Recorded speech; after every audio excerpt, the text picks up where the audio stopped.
We are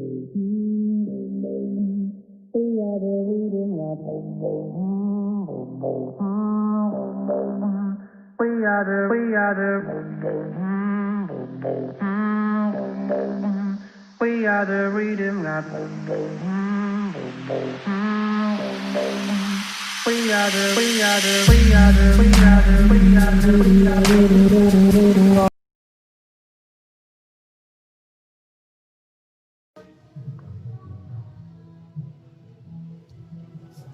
Assalamualaikum warahmatullahi wabarakatuh. Di pertemuan kali ini saya akan menerangkan kesulitan belajar. Pertama-tama kita harus mengetahui terlebih dahulu tentang pengertian kesulitan belajar. Apa sih kesulitan belajar itu? Kesulitan belajar secara bahasa disebut learning difficult, adalah suatu kondisi di mana kompetensi atau prestasi yang dicapai tidak sesuai dengan kriteria yang telah ditetapkan. Setiap anak didik datang ke sekolah tidak lain kecuali untuk belajar di kelas agar menjadi orang yang berilmu, pengetahuan di kemudian hari. Sebagian besar waktu yang tersedia oleh anak didik untuk belajar tidak hanya di sekolah, di rumah pun harus ada waktu yang disediakan untuk kepentingan belajar. Tiada hari tanpa belajar adalah ungkapan yang tepat bagi anak didik. Beberapa pengertian kesulitan belajar menurut para ahli sebagai berikut.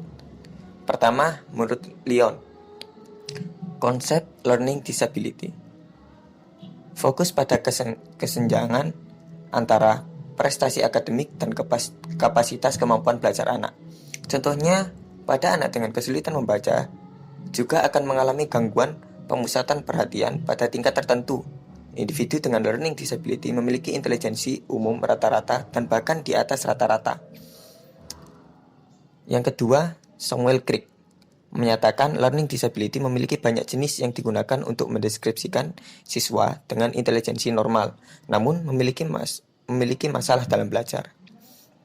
Yang ketiga, Individuals with Disabilities Education Act atau IDEA tahun 1997 mendefinisikan Specific Learning Disability, kesulitan belajar spesifik yang kemudian disingkat dengan SLD, sebagai gangguan pada satu atau lebih proses dasar psikologikal termasuk pemahaman atau penggunaan bahasa, berbicara atau menulis. Gangguan yang termanifestasi pada kemampuan yang tidak sempurna untuk mendengar, berpikir, berbicara, membaca, menulis, mengeja, atau melakukan kalkulasi matematika.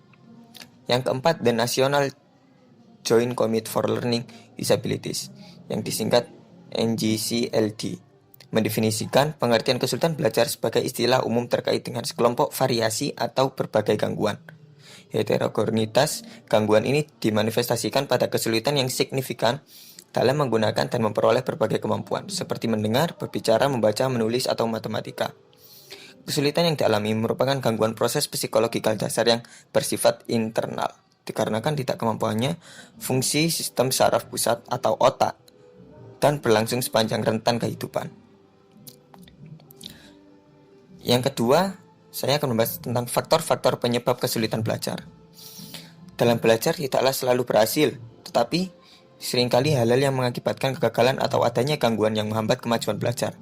Kegagalan atau kesulitan belajar diakibatkan beberapa faktor, yaitu faktor internal dan faktor eksternal. Adapun faktor internal, di sini saya bagi menjadi 4.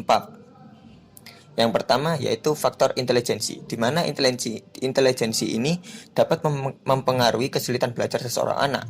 Keberhasilan belajar seorang anak ditentukan dari tingkat tinggi rendahnya tingkat kecerdasan yang dimilikinya, di mana seorang anak yang memiliki tingkat kecerdasan yang tinggi cenderung akan lebih berhasil dalam belajarnya dibandingkan dengan anak yang yang intelijensinya rendah.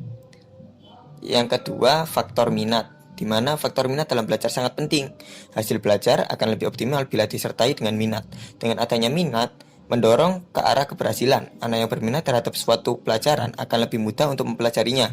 Dan sebaliknya, bila anak kurang berminat, akan mengalami kesulitan dalam belajarnya. Yang ketiga, yakni faktor bakat. Faktor bakat ini dapat menyebabkan kesulitan belajar apabila bakat ini kurang mendapatkan perhatian.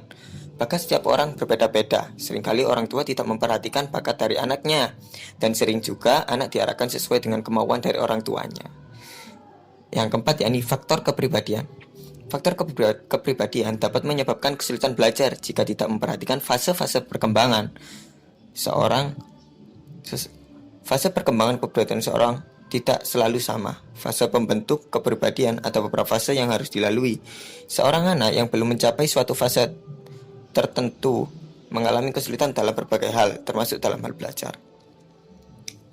Yang kedua, faktor eksternal. Di sini saya bagi menjadi 3. Yang pertama yaitu faktor keluarga.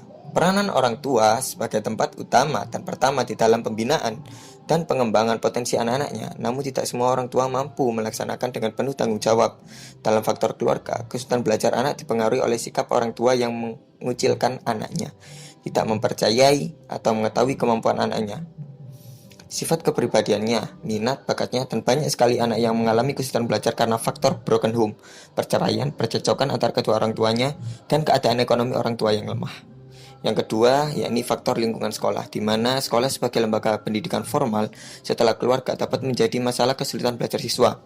Lingkungan sekolah dapat menjadi faktor yang mempengaruhi kesulitan belajar siswa seperti cara penyajian pelajaran yang kurang baik, hubungan guru dan murid kurang harmonis, hubungan antar murid dengan murid lainnya, bahkan pelajaran siswa yang disajikan tidak dimengerti siswa.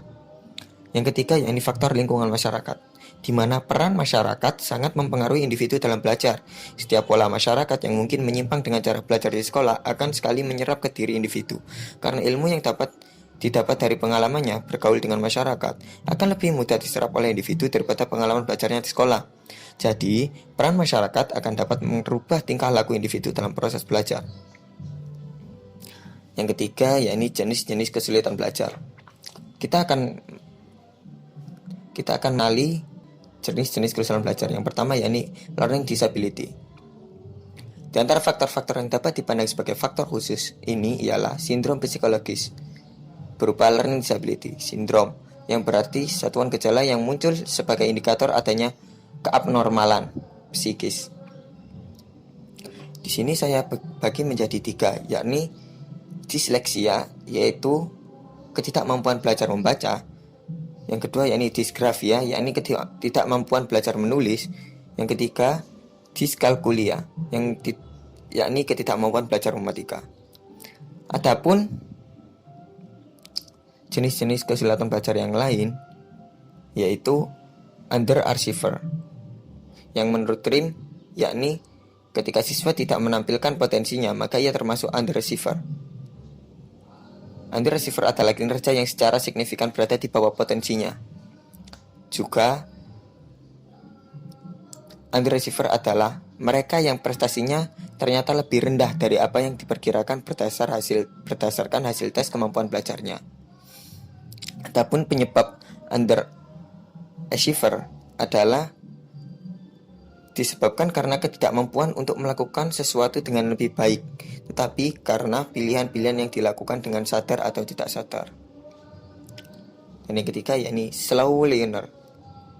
Slow learner ialah sesuatu istilah non-teknis yang dengan berbagai cara dikenakan pada anak-anak yang sedikit terbelakang secara mental atau yang berkembang lebih lambat daripada kecepatan normal. Adapun penyebab slow learner ialah A. Karena faktor kemiskinan, B. Karena faktor emosional, C. Karena faktor pribadi. Untuk selanjutnya yakni cara mengenali anak yang mengalami kesulitan belajar. Anak didik yang mengalami kesulitan belajar adalah anak didik yang tidak dapat belajar secara wajar disebabkan adanya ancaman, hambatan, ataupun gangguan dalam belajar, sehingga menampakkan gejala-gejala yang bisa diamati oleh orang lain, guru ataupun orang tua.